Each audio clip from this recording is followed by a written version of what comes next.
retrouvez-vous et décidez de pratiquer le quitter. Ma femme et moi, nous avons décidé de pratiquer le quitter. On a décidé de quitter papa et maman.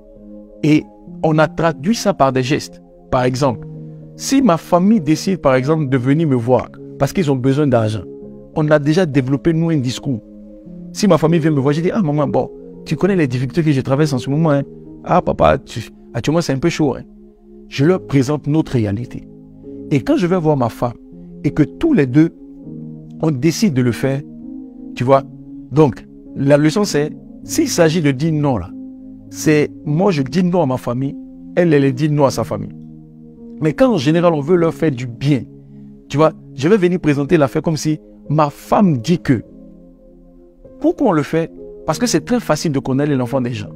Mais si tu dépeins ta femme comme la bonne personne dans ton foyer, tu vas voir qu'on va l'accepter pour toujours. Tout ça, c'est la sagesse du quitter. Voilà. Mais si maintenant, parce qu'on m'a présenté comme le bon enfant dans ma belle famille, et que mon beau-père, par exemple, vient me voir pour dire à mon fils, j'ai besoin de tel montant.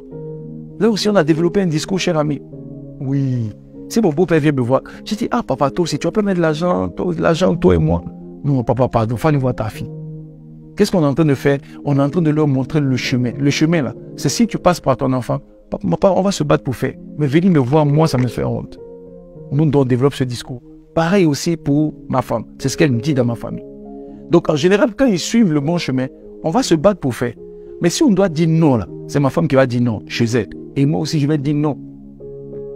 Dans notre gestion du quitter, on a décidé que, quel que soit ce que mes beaux-parents me font, mon ami, quel que soit l'orgueil, il n'y a pas à faire d'orgueil. Je me tais. S'ils veulent m'insulter, mais ils n'ont qu'à m'insulter.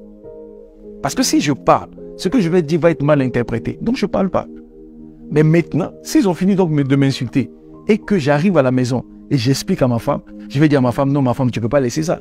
Ça veut dire que si quelqu'un doit les cafouiller, ce n'est pas moi. C'est ma femme qui va le faire. Et vice-versa. Ce qui fait que ma femme n'a pas le droit d'élever la voix sur un membre de ma famille. Que ce soit mon grand frère, que ce soit mes frères, personne, mes parents, personne.